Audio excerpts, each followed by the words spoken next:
that it's true. They own you. They own your emotions, and you basically belong to them. I think they would kill people, and that's on the record too. If you can control someone's sense of reality, then the human collective mind is putty in your hands. So, has someone been handing out space cakes? Or is this the biggest alien conspiracy of all?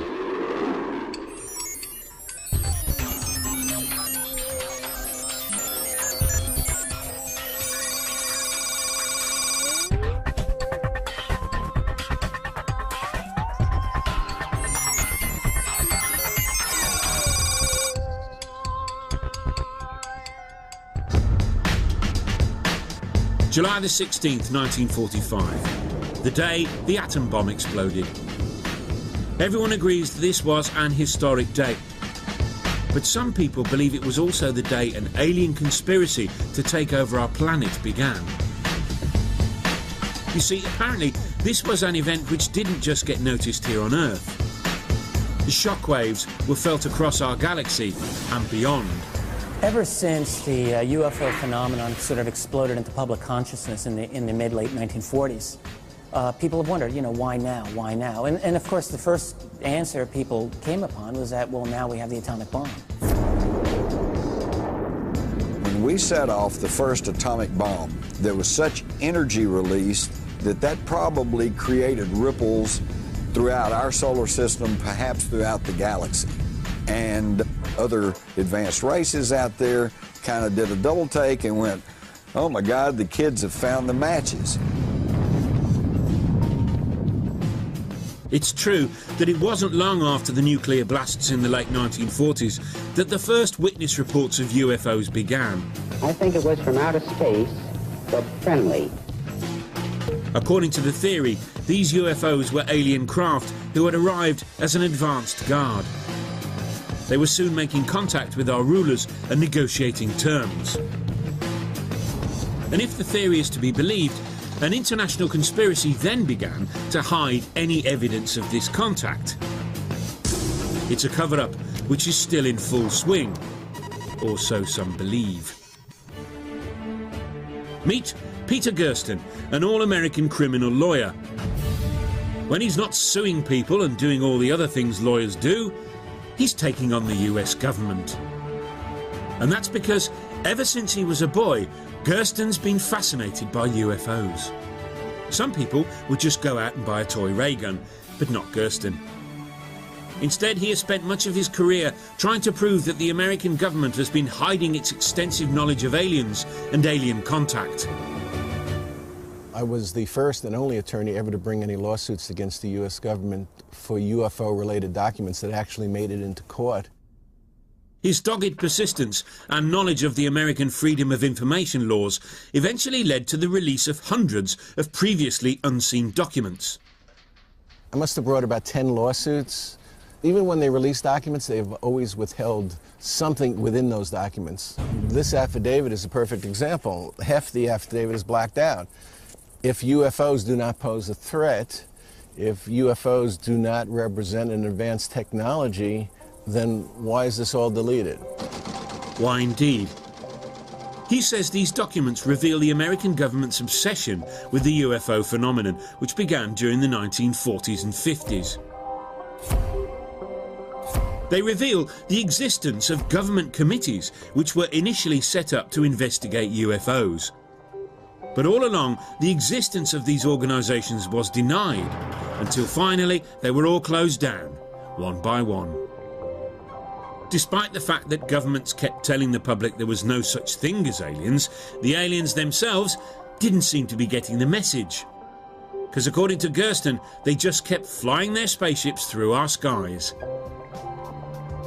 One case which has been cited by many as proof of a vast conspiracy conveniently happened in Gersten's backyard in Phoenix, Arizona. Unidentified flying objects over the valley. A triangular-shaped object. What was in the sky last night? The Phoenix lights lasted anywhere from an hour and a half to 2 hours, and there's never been a major investigation to determine what that was. What is it? I don't know. About 10:30 at night, There were about 7 lights that had a distinct formation that just stayed over Phoenix in a triangular pattern and then left.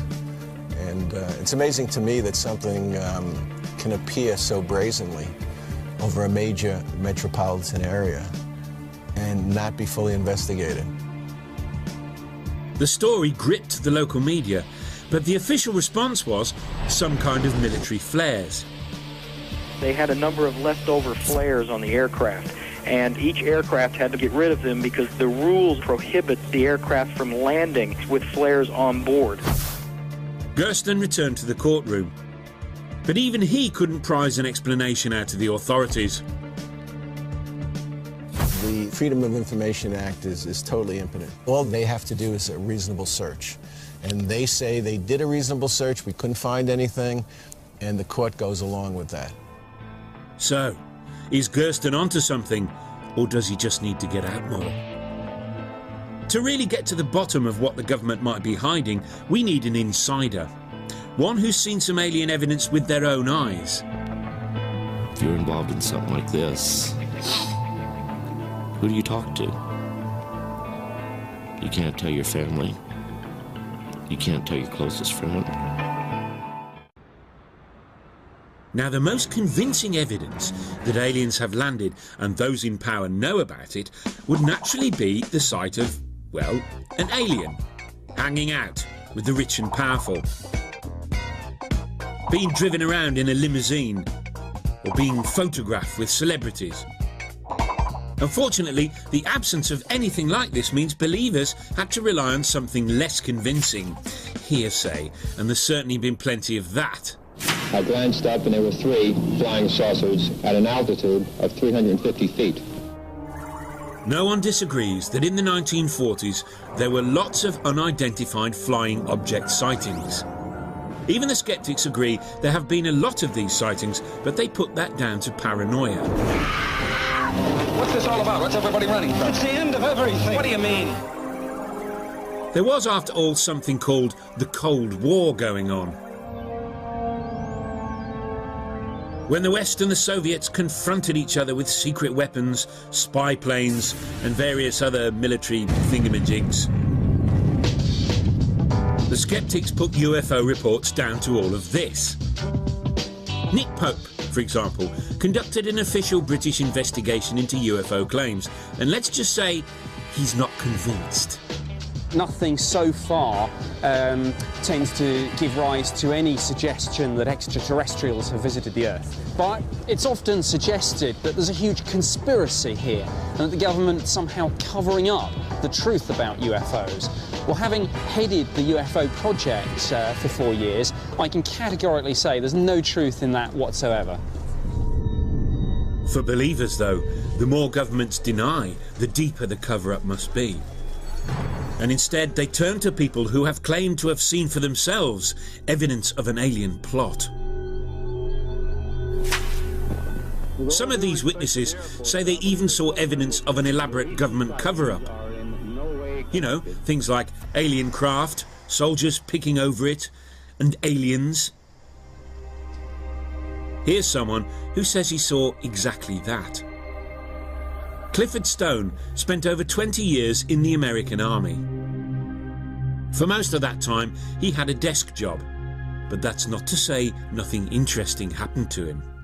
Because according to Stone, he was drafted into a top-secret operation. Its purpose?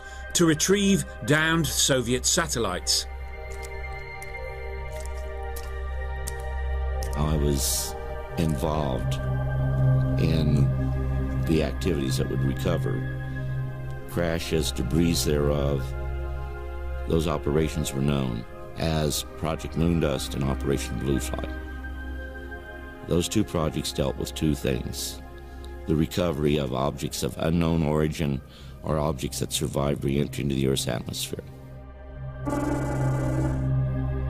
Most of the recoveries were routine. But then in 1969, says Stone, his team were asked to investigate something that was very weird indeed. During that time, we got a call and they stated that they needed us to put some people together because they had a plane or something that went down not too far from where we were at. When we got there, a person that I would later always call the colonel, he was there, and he came up and he told me, he says, specialist, I need you to go ahead, take your Geiger counter, and I want you to take Geiger counter readings and call them back to us. Well, I was asking, well, what is it? And he went ahead and said, it's some type of Soviet spacecraft that crashed. Says, now, if you get there and you see anything unusual, you need to keep in mind that the Soviets put monkeys, just like we do, in their craft. And as a result of that, if you see any bodies, don't worry about it.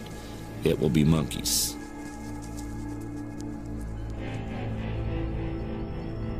This was nothing that I had ever seen. I knew it wasn't our craft. I knew it wasn't the Soviet craft. As soon as I got to the place where I could look down, I could see where there was a little kidney-shaped door that opened on the side, and I saw one of the creatures lying out there. I went ahead and told him I needed an officer. I needed an officer to come up there, that this wasn't right.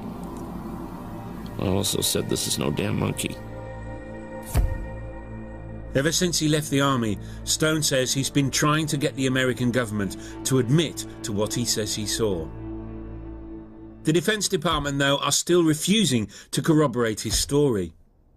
Whatever the truth, he does seem to believe passionately in what he's saying. But it's worth remembering that people claim to have seen an awful lot of strange things. Take, for example, the family in Slovakia in 1990 who claimed to have been visited by the Virgin Mary. Or the hundreds of worshippers at a Hindu temple in the UK who swore they saw a statue drinking milk. And in Michigan, dozens of folks said they'd seen weird demonic children with melons for heads. Belief. It's a funny thing. But if by some chance Clifford Stone is telling the truth, it raises an obvious question. Why, oh why, would governments hide their encounters with aliens? What have they got to gain? Some people think the answer lies in technology, and we're not talking ringtones. Richard Dolan is a writer who has been investigating government conspiracies for over 10 years. Whether you believe that the UFOs are ours or alien, there's certainly something that's showing non-fossil fuel related transport. You know, I've spoken to hundreds of people who've said, yeah, this object stopped over my head and took off like a bullet, silently. Well, this is not 100-octane petroleum here. This is something far beyond. So the question is, what is it? So if alien craft are using some advanced technology we don't know about, what might it be? We were hoping you'd ask. Tom Vallone is one of a small band of scientists working on various theories that could explain how alien craft travel, if indeed they do, intergalactically. See flying saucers travel thousands of miles in seconds. Vallone believes aliens can travel light years through space because they've come up with a source of energy that never runs out. Which means it's a lot cheaper and more reliable than the stuff you'd find on your local forecourt. Cool. We couldn't possibly imagine that UFOs would be burning rocket fuel. You can't even get to Mars today with rocket fuel. So we have to accept the fact that if there are vehicles that can travel interplanetary and perhaps interstellar, they have to use an onboard fuel source that is converting ambient energy or have such a concentrated form of energy that it can survive over light years of travel. Right. And how might they do that? The current UFO research points to many different technologies that can be used for free energy and what we call anti-gravity propulsion. Solving the problem of anti-gravity has flummoxed the greatest minds in physics, but Tom has spent many months locked in his garden shed trying to figure it out. He's even built a little replica UFO. One UFO contactee reported a disk the size of the UFO that had magnets on the outer edge. And so here we actually have a disk that has magnets on the outer edge that perhaps may be powered by some means that involve permanent magnets or some arrangement of permanent magnets. According to Vallone, the separate halves of UFOs might contra-rotate to create energy that can be harnessed to power the spaceship. The beauty of this energy is that it comes out of nowhere. You don't need to do anything so last century as actually burn fuel. In fact, it's like you're creating it out of thin air. You can see why Tom is still puzzling over it, can't you?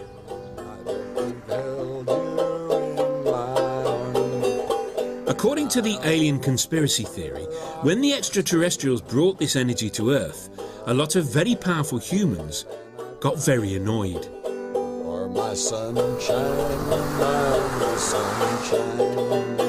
Some people, like journalist Jim Mars, think those in power didn't want such limitless energy to become widely available. The spoil sports. Please don't take my sunshine away. Think of the ramifications. If a whole new energy technology was to come along that would just overnight replace gas and oil. The oil industry would collapse, the Middle East would collapse, the whole car industry would collapse. You know, I mean, it would be a severe upheaval in our society. In a world economy dominated by oil, Mars says this new kind of new energy would undermine powerful business interests. See, these folks, they don't care if we know there's aliens out there. What they care about is if we know there's aliens, then we know there's alternative technologies, and this could upset their monopolies. But Mars goes even further. He says the government and the powers that be started covering all this up even before the 1940s. We're on the way to Aurora, Texas, where legend has it that a spaceship crashed in 1897. This is the Texas Historical Commission, the state marker that I was telling you about. And it's the oldest known graves here, early 1860s. This site's also well known because of the legend that a spaceship crashed nearby in 1897, and the pilot killed in the crash was buried here. And the only caveat, of course, is the word legend. Okay, right up here under this oak tree is where the grave site is, but there's no marker, so I guess I'm one of the last people in the world to know precisely where the grave is. And now that you know, I guess you'll have to be killed. It was right here. Someone stole the marker back in 1973. We figured the government did it. And I have reason to believe that's true because not too long back I met a woman who grew up around here by this cemetery, and she said that she had encountered federal officers in this cemetery, and I said, oh yeah, that was probably back in 73, and she said, no, this is back in the 50s when I was a little girl.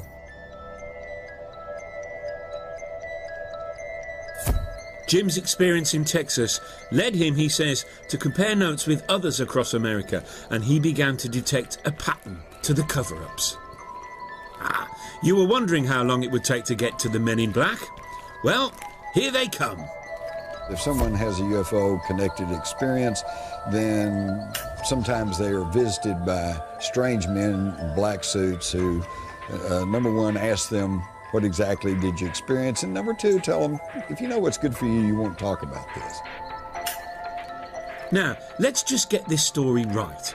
According to Mars and many others, there's been a worldwide conspiracy to cover up contact with aliens because governments don't want to reveal the technology they learned from these extraterrestrials. But does that make any sense? Wouldn't the governments or the oil companies just license this advanced technology and sell it? And anyway, if they wanted to cover up contact with aliens, you'd think they'd remember to take away that sign. But since all the people involved are long dead, there's no way we can ever know for sure if it really happened. What we really need to do is meet one of these men in black for ourselves. Well, guess what? we found someone who said he worked for a top-secret military organisation. And his job was to run part of the official cover-up. Funnily enough, he wanted to remain anonymous. I was trained by the Central Intelligence Agency and the Defense Intelligence Agency. During my DIA career, I investigated unidentified flying object sightings throughout the southwestern part of the United States. We did conduct counterintelligence operations against people that were close to obtaining the truth about classified programs. Some might call the operations disinformation, but whatever you call it, it was a legitimate form of putting the wrong people away from the classified programs. This alleged secret agent wouldn't tell us exactly why the military wanted to hide their contact with aliens, although there were dark hints of a military-alien alliance, and he was happy to admit he'd met many an alien in his time. They're about 4 foot, and they have the classical large eyes. They come from a planet with apparently a very bright sun, so they have double eyelids, have no ears per se, just have an opening on each side of their head, same as nose, mouth, no teeth, simple internal organs, heart and lungs, basically the same organ, simple digestive system.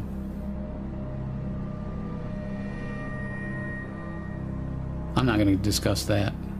There's a lot of information I wish I didn't know. So there you go, a secret agent who positively wanted to be interviewed. He refused to give us any evidence to back up his claims, and we couldn't find any either. But if he did what he says he did, how does he sleep at night? I don't have any problem with my conscience, no. Everything I did in a government service, the disinformation in this area, was all legitimate. It's sanctioned operations that I was told to do. I did my job, and I did it well. These guys, they're unofficial.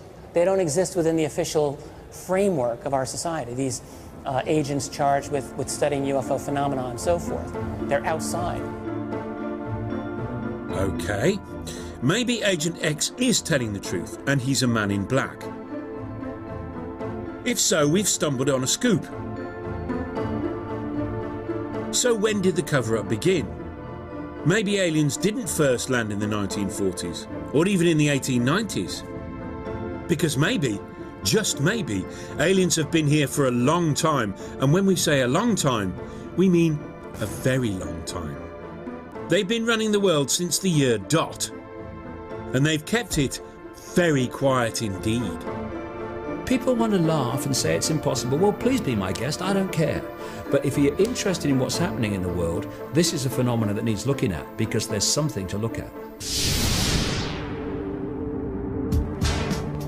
So, we've had top-secret government committees investigating the presence of UFOs in our skies. We've had secret military operations to retrieve downed spaceships and their alien pilots. We've had sinister government agents terrorizing the public. But in terms of a conspiracy, this is just the tip of the alien iceberg. I woke up, and mere inches in front of my face, there he was. And I was really freaked out. This is a very rare opportunity we're looking at. Implants are rare. Because according to some, the aliens have not only landed, they're actually running the world. What? Yes. Here's a man who believes it. David Icke. Icke regularly speaks to packed-out audiences, spooking them out with the full implications of his theory. The power that these guys I'm going to talk about in detail today use to manipulate, control, and slaughter many of us, increasingly so, is only the power we give away every single day. He hasn't always been a full-time conspiracy theorist. In fact, he started as a soccer player and sports commentator on the BBC. Kenny Dalglish of Liverpool and Scotland.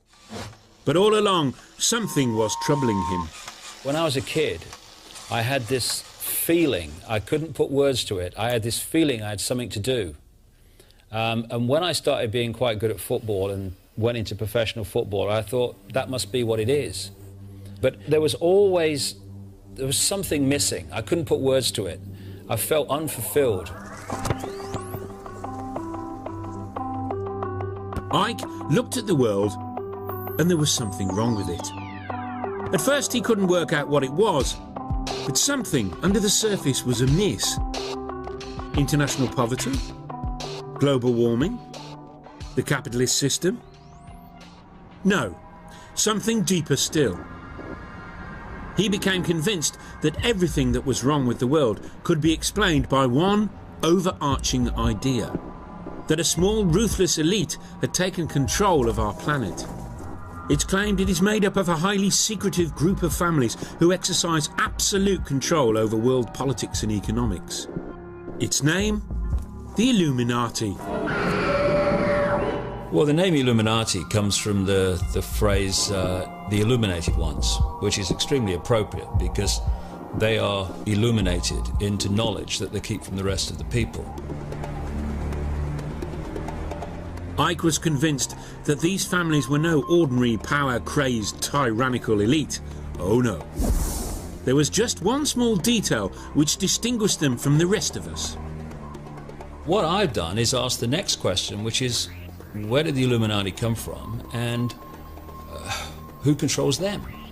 And you go back into thousands of years BC, and you start to pick up another common theme, which is of interbreeding between humans and a non-human race. I am from another planet, outside your galaxy. I'm sorry, I just don't understand. Ike claims thousands of years ago aliens arrived on Earth and probably interbred with the leading families of ancient primitive societies, creating alien-human hybrids.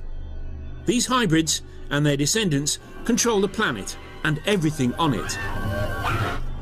And if that wasn't scary enough, Ike says that they live in disguise amongst us, they live for hundreds of years, and they eat human flesh.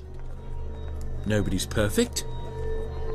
And in case you've been wondering, their sacred symbol is the pyramid, which is why, according to Ike, it's no accident that pyramid-shaped buildings are found from Mexico and Peru to Egypt and ancient Babylon. And how do we know about these guys? Well, according to Ike, this most top secret of secret societies uses special codes to communicate, using their own sacred images of the pyramid. On the dollar bill, you have an ancient Illuminati symbol, which symbolizes perfectly what I'm talking about. It's the pyramid structure, and at the top you've got the all-seeing eye, the capstone of the pyramid, the illuminated ones, illuminated into knowledge they keep from the rest of the population. Now, quite why the most secretive beings on the planet use the least secretive place to communicate, no one seems to know. Such details haven't stopped David Icke selling thousands of books, although there has been criticism of his use of the word Illuminati. The same term was used in the past by right-wing extremists to describe a worldwide conspiracy run by Marxists, Freemasons and Jews, and some have claimed that he is just tapping into old extreme paranoias. So who are the alien-human hybrids, and how would we spot one if we saw it? Well, apparently they include George Bush, Tony Blair and even the Queen of England. And we thought she was just German. Apparently they are all descendants of the original alien hybrids. What you have, in effect, is the Illuminati families being the genetic representatives on this planet of these serpent gods. Serpents? Yes, the aliens who came down to Earth long, long ago didn't look like the Queen of England. In fact, they were serpent, lizardy sorts. And even when they interbred, the old reptile bit just wouldn't disappear. Well, I think the answer to why reptiles is why not. It's just a form through which people express themselves, or entities, consciousness expresses themselves. The Illuminati cover up their reptilian nature with a human disguise. But occasionally, though, the effort of hiding their slithery selves becomes too much, and the mask drops. Let me see you as you really are. People find it difficult to perceive of a two-legged reptilian entity with what we would call an intelligent mind. But I have talked to hundreds and hundreds of people all over the world. I've been to more than 40 countries researching this, who have told me the same basic recurring story of seeing people, often in positions of power, but not always, change from a human into a reptilian form and then go back again. Sometimes it's for a few seconds, sometimes it's for longer. Icke's theory has turned him into a superstar in the conspiracy world. But some more mainstream ufologists are skeptical about his theories. Having worked in the fields of public relations and communication, I'm not sure that I'm going to win friends and influence people by calling the Queen Mother of England a 200-year-old reptilian cannibal. Whatever the truth, there's no doubt that Icke has tapped into something which people have often felt, the sense that their lives and their society are not under their control. But it's arguable whether those fears are calmed by imagining the world is run by lizards. Icke's theory that lizards are in control has had one notable effect. Whereas 20 or 30 years ago, alien sightings tended to be all about little green men, alien sighting stories have now begun to change. Now lizard sightings are all the rage. Mona Kempka, for example, is a fan of Icke. She's read all his books. And rather coincidentally, she has also seen lizards. They come visiting. My name is Mona Kempka. I'm 55 years old. I've been a psychiatric nurse for 30 years. I've lived alone for the last 10 years. 12 years ago, Mona had her first reptilian experience. In 1994, a reptoid appeared in my living room. 6'3", thin waist, giant muscular legs. This being could kill 5 men with a swat. I was asleep because I worked the night shift. And I woke up, and mere inches in front of my face, there he was. And I was really freaked out. I stood up in my bed screaming. He appeared to me for 6 seconds, and I was standing up in my bed, screaming, then he vanished. And I just sat down in my bed, and I started laughing hysterically. It wasn't because I thought it was funny. I was just hysterical. I didn't know who to call. I thought even my own mother would not believe this, you know. So what's going on? Has Mona seen a reptoid alien, or does she just think she has? Or did the books she read by Icke play their part? I mean, I don't believe everything I read. I take it all in and try to make my own decisions. But David Icke's on the money. And I don't even know David Icke. I'm just telling you, I'm glad this man is gaining momentum in this country. What would help convince the rest of us would be if Mona, or anyone, had found some physical evidence, say a bit of old lizard skin lying around. Sadly, there was none. But that doesn't mean to say that there isn't any physical evidence of aliens and their dastardly attempts to control the world. Well, not if you believe this man. He says he's found it. You cannot make claims of some strange entity in the midst of the night, or in broad daylight in some cases, actually came and abducted you and did various things and so on, without there being physical evidence of those claims. Daryl Sims' day job is as a private investigator in Texas. But he has another string to his bow. He spent the last few years working with people he says have been implanted with alien probes. Just a normal, everyday sort of guy, then. Well, first of all, they're varied and very different. We found them in the eye, we found them in the feet, we found them as large as a walnut, an inch big, next to the heart of an abductee. I found them in all types of places, deep inside the brain, some of them as big as into your thumb, and then disappear within a year. What they are, that's a good question. What they're for, that's a good question as well. Sims says he has extracted many of these implants and even agreed to show us a film of him doing exactly that. What you're actually seeing here is Patricia under hypnotic anesthesia. She has been given a series of suggestions. Each time she will see her move and relax even greater. She's getting ready for the surgical intervention that will take place, where the surgery will be done on her foot. Here they're making this incision. This is a very rare opportunity we're looking at. Implants are rare.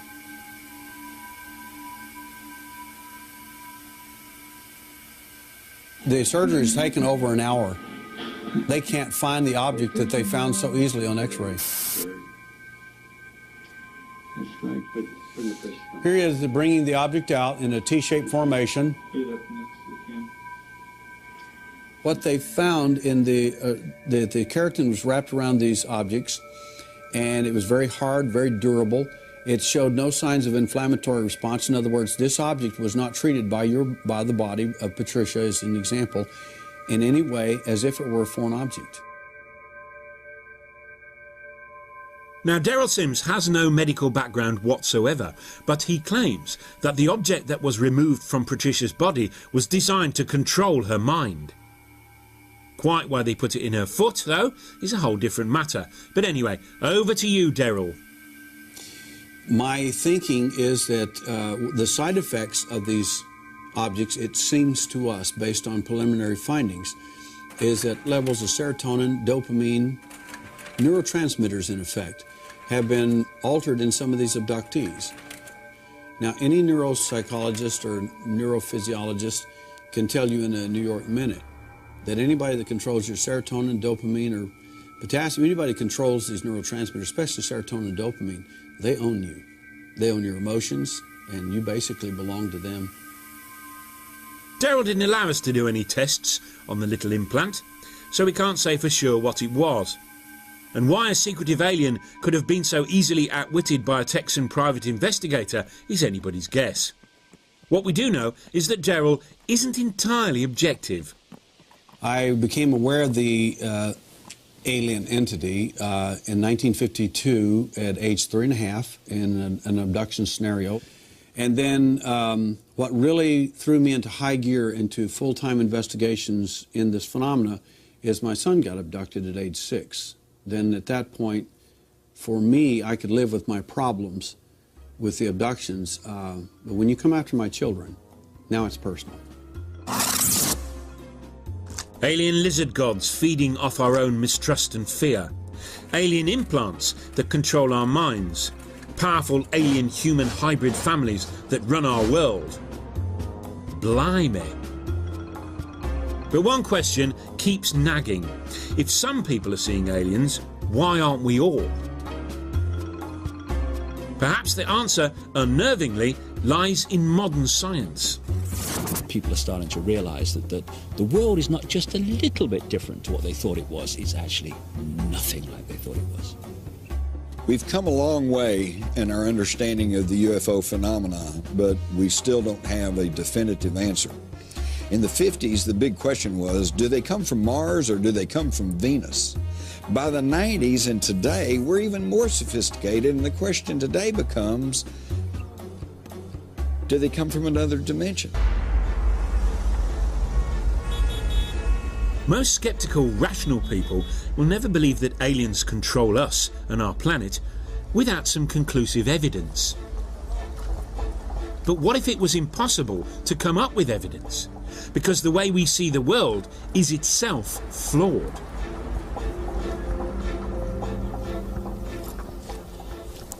People ask me, understandably, if these reptilian and other entities exist, why don't we see them? Well, it's to do with frequency. For instance, if I turn this radio on, I can get a station. If I move the dial, suddenly I've got another radio station. Now, the one I've just moved from hasn't ceased to exist, ceased to broadcast. It's continuing to broadcast, but I'm not tuning into it anymore. And so what we are in this so-called physical reality is we're like radio sets that are tuned into a particular reality. These reptilian entities and others appear to have the knowledge of how to move between dimensions. We are invisible, Adam Penner. You cannot see us. That's very simply what's going on. It's not some great mystery. It's actually very, very simple. According to David Icke, the aliens have mastered some new technology which allows them to move from our visible world to mysterious, invisible dimensions. Convenient. Oh yes. But why stop there? It's equally possible to claim that a whole host of weird stuff is hiding out in hidden dimensions. Ghosts, werewolves, Elvis, and they'd all be impossible to disprove. Surely this must rank as the weirdest alien cover-up theory of all. Well, not quite. Nick Bostrom is Professor of Philosophy at Oxford University, which means he's been doing an awful lot of thinking, the brain box that he is. We know a lot about what's before our noses, but the big picture, people think they know, but they really don't. They just make it up. And Bostrom has been making up some cool theories of his own, and one of them's about aliens and computers. Now, 40 years ago, Earth computers looked like this. Today, they look like this. A tiny laptop now has more power than the biggest computers used to have. And our computers keep getting more powerful and quicker. Bostrom thinks, though, that all this is Stone Age compared to what alien computers can do. In fact, their computers might be so advanced that he thinks we might all be living in them. Just like the Matrix. So one of the things that a technologically mature civilization would have is enormous amounts of computing power. By using a millionth of its computing power for only 1 second, they could create a simulation of all human minds that have ever lived. And according to Bostrom, maybe virtual reality simulations would be so convincing that we might actually be living in one. So could we all be trapped in an alien PlayStation? We are almost certainly living in a computer simulation, meaning that all this world that we see around us, everything we experience and everything we do, takes place in a virtual simulated reality that is implemented and running on a computer built by some technologically extremely advanced civilization. I have come to feel that we live in a kind of matrix-like world. The question is, how far does this simulation go? I don't trust anything in this reality. I think it's an illusion. It's a holographic reality. It's the product of somebody's technology or something's technology. So anything is possible. So there we go. For a century or more, people worried that aliens might leave their own planet and come and conquer ours. This fear spawned a series of elaborate conspiracy theories, some involving the military, some involving a government cover-up. It was even argued that the aliens had bred with humans and sent secret messages to each other. Now it turns out the effort of investigating all those conspiracies has been a total waste of time. For planet Earth and everything on it, and indeed everything in the whole of our reality, could be just a product of an alien computer game. They didn't need to travel here to take us over. They got us to travel to them. So smile. Because somewhere, in another galaxy, something is watching you.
hinge everything around the word sapper, right?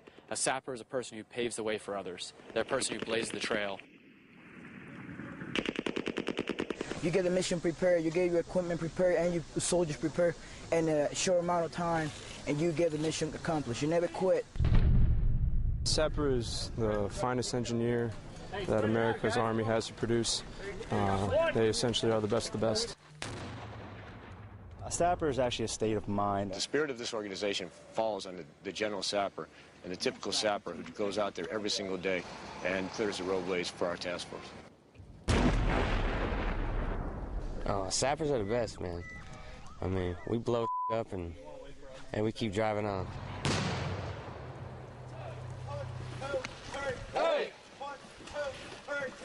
Oh, Dark 30, traditional time for some of the tougher aspects of military training.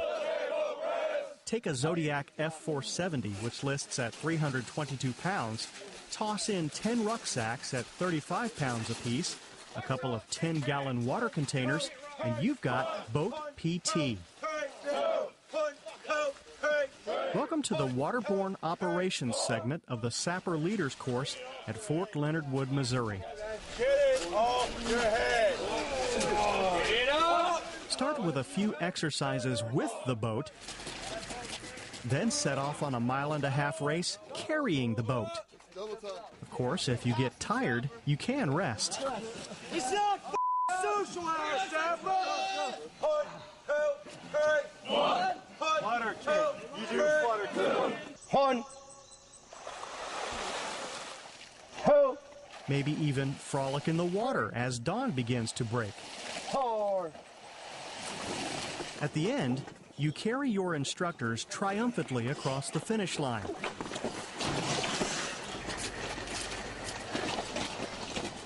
Or not so triumphantly. Somebody may want to relieve that guy in the back. Obviously, he's close to Finish it all off with some cool-down exercises.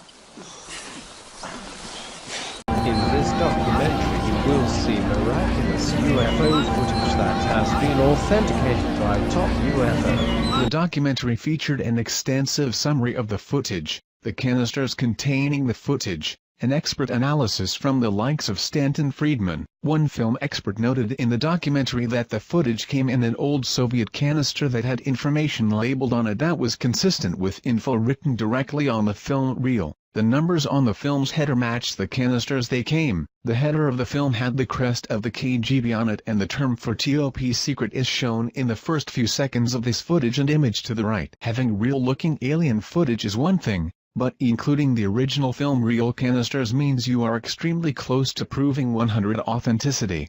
This is something that has traditionally lacked in other more popular alien videos such as the widely known Alien Autopsy or the Alien Interview videos.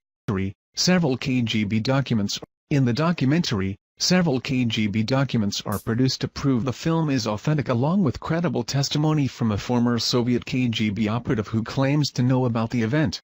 At first everyone believed that those debris were part of some novelty aircraft manufactured in the United States or England, said Pavel Klimchenkov, a former KGB operative, but having done some measurements material analysis, we came to the conclusion that none of the domestic or foreign manufacturers known to us could have produced this apparatus, at least not in the conditions existing on this planet. Along with Pavel's testimony, authentic KGB top-secret documents were obtained by the filmmakers, allegedly costing them $10,000. The documents described in detail a crash site recovery operation of a disc-shaped object and organic remains. Based on the credible testimony, KGB documents, expert film analysis and the general good feeling one gets when watching this interesting crash site video, it is safe to assume that this film indeed may be authentic. What about the autopsy? This footage will be posted in our second part article along with thoughts and analysis, actors, training exercises, skepticism. Some have put forth the argument that an American production crew filmed the footage in March 1998. These claims are put forth on websites claiming to know the truth about this footage. To date they have failed to show even one current photo of any of the soldiers in the film, nor any statements from the actors that they were indeed only actors in this film. This should be easy to obtain if the footage was recently filmed. Some have put forth the argument that an American production crew filmed the footage in March 1998. These claims are put forth on websites claiming to know the truth about this footage. To date they have failed to show even one current photo of any of the soldiers in the film nor any statements from the actors that they were indeed only actors in this film. This should be easy to obtain if the footage was recently filmed. Another theory suggests the film was a training exercise. Yet no one has produced witnesses verifying this claim. One skeptical viewpoint suggests that the object's thickness is far too small to support any would-be alien pilot. The craft's outer edge as seen on the image is only 12 to 36 inches. However, it is not necessarily indicative of the overall thickness of the craft. The image was taken from the only part in the video sequence where the craft's edge is visible, and since the camera never goes behind, there is no way to tell how much depth the craft may have on the other side. Additionally, if you consider the side facing us may actually be the bottom, we can easily see that this craft can easily fit the traditional flying saucer shape as demonstrated by the below images. In this documentary they claim that, since they only were able to acquire 4 canisters of film, more film footage of this incident is available, such as the entire digging, cleanup, and inside the craft investigation. To this date, almost a decade after it went public, no other videos have surfaced. A UFO crash site allegedly filmed by the Russian KGB in March of 1969 in the Sverdlovsk region of Russia. The footage was later obtained by documentary filmmakers who then published the movie, The Secret KGB UFO Files. A film expert noted in the documentary that the film came in an old Soviet film can and the numbers on the film's header matched the cans they came in. The header of the film has the crest of the KGB on it and the term for top secret. An autopsy of the alleged pilot of the UFO is seen in the documentary film. Soviet doctors examined the burnt torso of the entity and it is revealed that the 3 doctors died 1 week later, all from cerebral hemorrhages. Death certificates are presented as proof. Several KGB documents are produced to prove the film is authentic. Some have put forth the argument that an American production crew filmed the footage in March 1998. These claims are put forth on websites claiming to know the truth about this footage. To date they have failed to show even one current photo of any of the soldiers in the film nor any statements from the actors that they were indeed only actors in this film. This should be easy to obtain if the footage was recently filmed. Another theory suggests the film was a training exercise. Yet no one has produced witnesses verifying this claim. UFO aliens may have helped build pyramids of Giza, says Cairo University archaeologist. Head of the Cairo University Archaeology Department, Dr. Ayla Shaheen in December 2010 had told an audience that there might be truth to the theory that aliens helped the ancient Egyptians build the oldest of pyramids, the pyramids of Giza.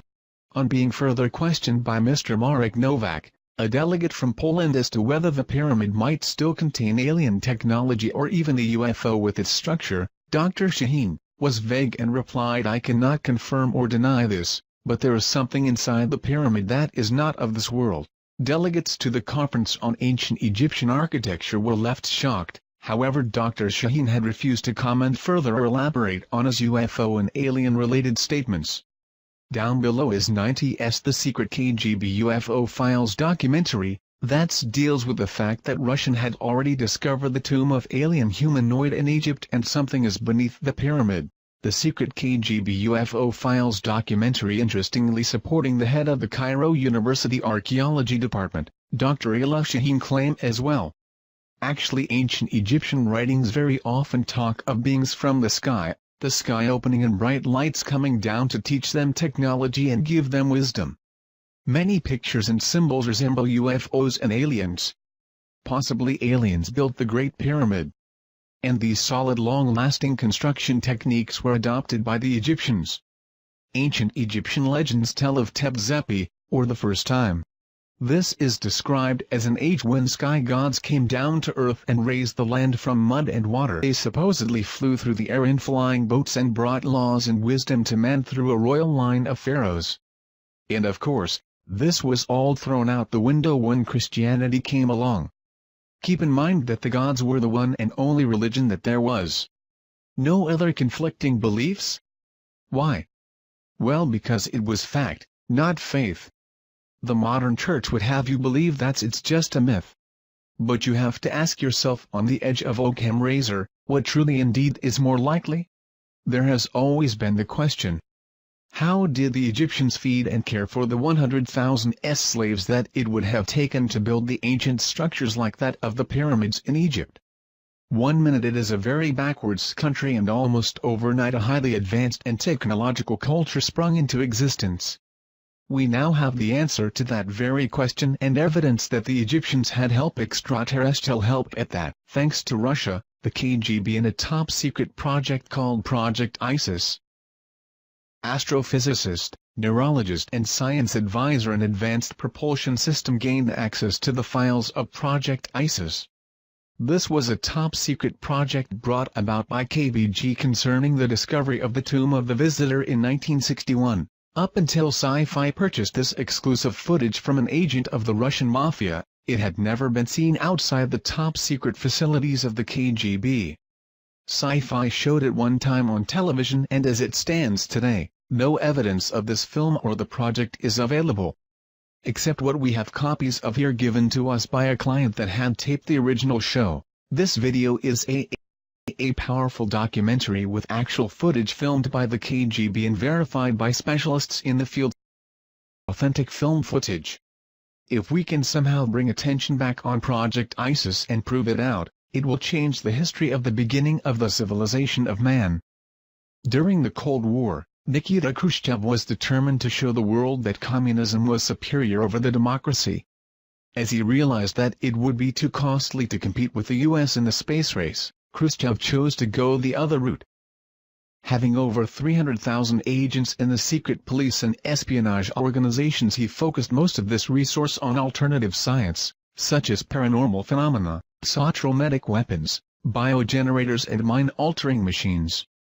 1920s, during the Stalinist regime, a dark room was created where the KGB conducted psychotronic weapons research on prisoners sentenced to die and political dissidents.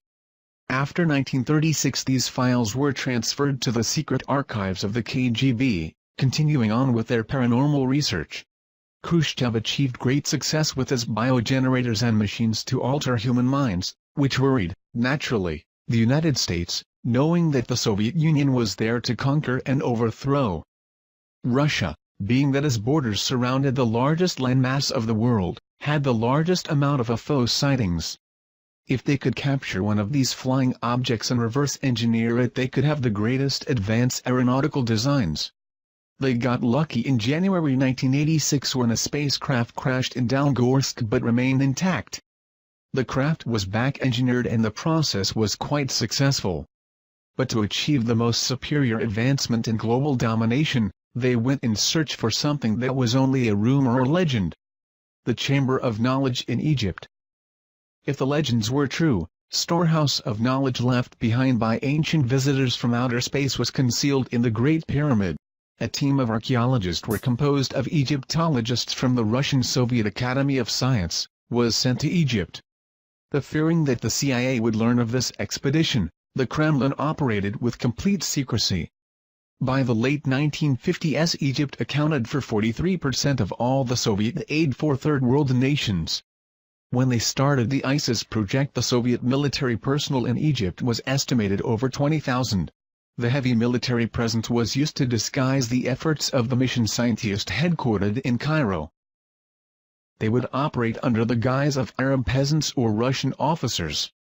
To speed things up, in 1959 the KGB recruited professional informationalists to wiretap Egyptian officials. This paid off in July 24, 1960 when a conversation was recorded that would then change myth into reality. The official had been given a call that two Bedouin had stumbled upon the Tomb of the Visitor. The Bedouin were in the hospital and kept repeating, "The Visitor God."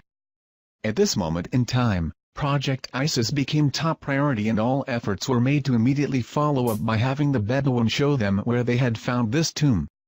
SCIFI was able to purchase several documents and film footage as to the KGB documentations of their findings. Taken out of Egypt and brought to the secret facility of the KGB was this memo to high-ranking KGB official.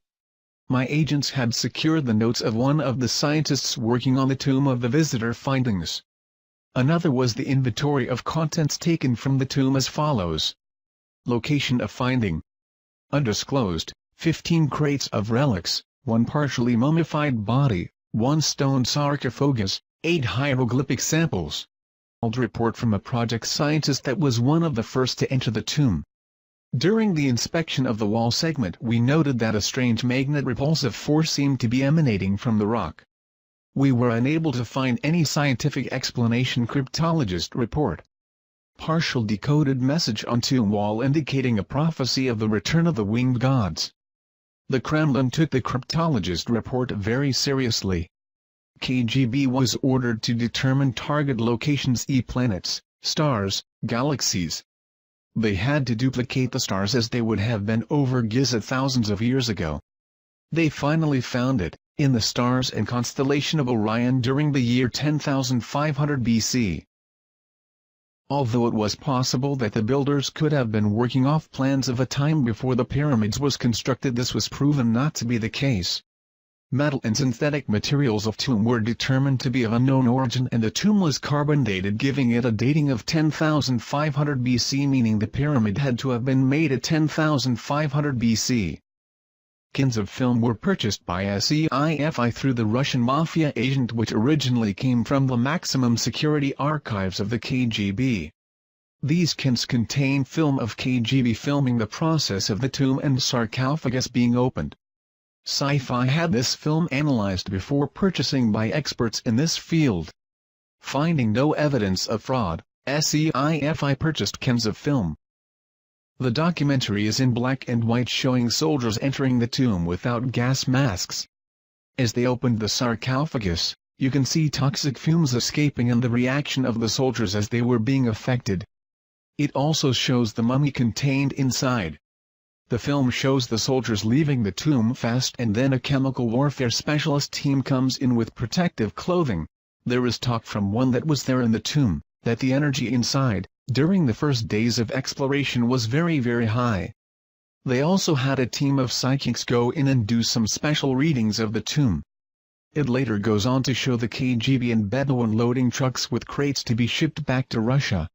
According to KGB documents, researchers began to wonder if the pyramid was designed for one particular purpose.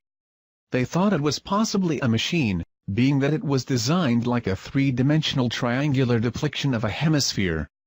Their thoughts were there must have been a reason why it was designed for resonating with the planet.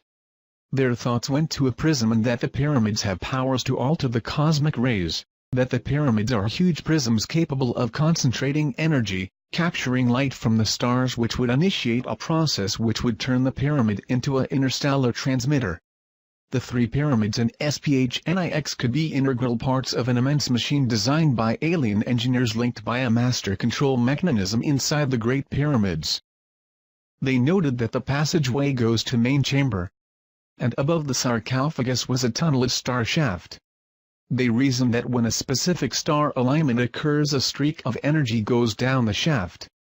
Scientists speculated that the radiant energy hitting the sarcophagus could initiate something similar to a cold fusion reaction. The prism structure of the pyramid would then magnify and transfer to the corresponding pyramids. A united beam of energy could erupt, creating a cosmic beacon used by alien starship for future navigation. According to ancient legends all around the world, they all have the same thing in common. The visitors were like men, but more like gods. They were giants. They traveled among the stars. They brought us the knowledge. Legends of the first emperors of China were called the Sons of Heaven and made the first pyramids of China. Mexico and Yucatan have similar legends. Starwalkers can be found throughout Egyptian texts and American folklore. The visitors are described as the giants, man/gods, giants or titans. And it seems all cultures may be traced to a single parent civilization. Could it be ET?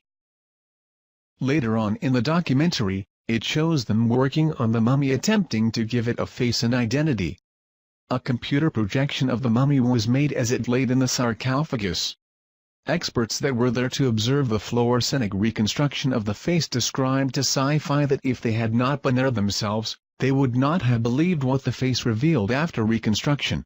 When skull and face was completed, it showed a humanoid type, large cranium, large eyes, small chin, small teeth, but not Earth humanoid, but some being that had to have been extraterrestrial. Later, using underground radar technology, the KBG found a passageway under the tomb of the visitor. Directly below was a large chamber. They believed they found the chamber of knowledge, but was afraid to open the tomb, thinking it could be a Trojan horse, capable of blowing up the entire planet. They decided to seal the tomb, wipe away the location of the tomb, and close the project. It seemed, however, that all were affected by the discovery. Some had personality changes. Some disappeared entirely, others committed suicide, and others no longer could support their old religious beliefs. The first official report of sightings, that we are aware of, was by King Tut about 3,400 years ago. Sightings continued through the ages. Sightings seemed to pick up with man mastered the skies. But when we conquered the inner workings of the atom, the aliens of Orion stepped up their observation with an explosion of UFO sightings that continue up to the present. UFO abduction reports began to sweep around the world in the early 60s. A pattern was developing, with nearly all abductees reporting physical examinations, insertion of objects, and artificial inseminations. Many women abductees believed they were being impregnated to give birth to alien hybrids. In the last decade, reports such as these have risen dramatically. It may be highly likely that the genetic colonization program that started back in the ancient times has resumed. The question was asked, could they be cloning themselves by implanting their alien genes into human DNA? Are humans being transformed into an alien species through genetic engineering? The ancient Egyptians have always said that our DNA came from the heavens and that someday they would return. Did the KGB discover the truth in the chamber of knowledge about the true agenda of the Yet? And what was discovered on the wall of the tomb of the visitor prophesies that they would return. But when? Secrets cannot be contained. Not even KGB secrets. A group of scientists, computer programs, doctors, etc., shortly after the discovery of the tomb of the visitor, came together to discuss the possibilities of this discovery. They fully believed that the visitor was none other than Osiris, the alien king. Thus they gave themselves the name, the Followers, based off the followers of Horus in the Egyptian Book of the Dead. According to Egyptian beliefs, a family of gods came from the stars to Egypt.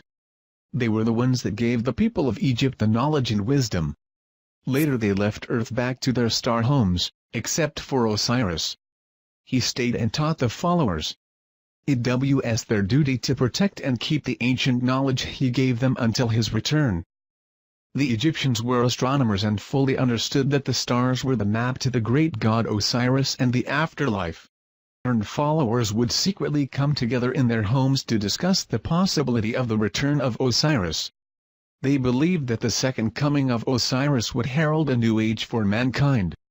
They believed that when the tomb was discovered and the seal was broken, a signal was transmitted to the visitors.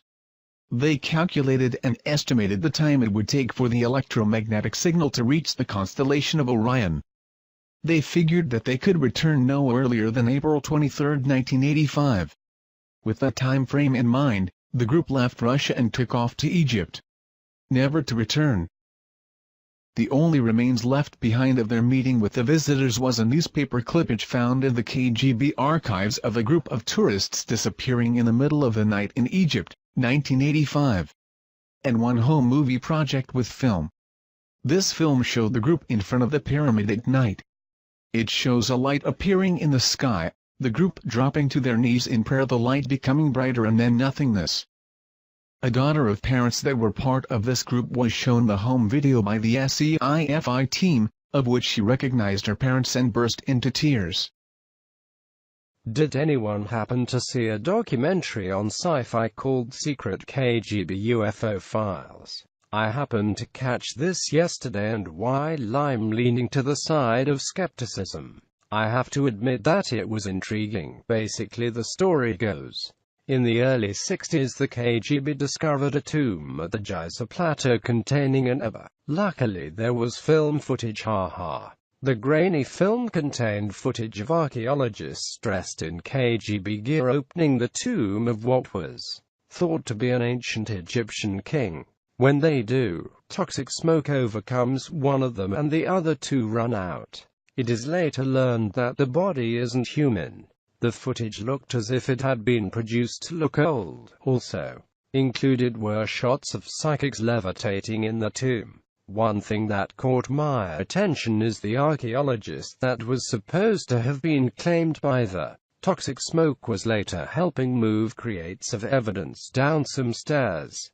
Despite the curious film footage, the documentary was very interesting and had me glued from the jump. For decades, American agencies have stockpiled information on UFOs. So did their counterparts behind the Iron Curtain. Soldiers, scientists and spies all paint a disturbing picture of the KGB's secret campaign. Is this the stunning proof that the Soviets recovered something not from this earth?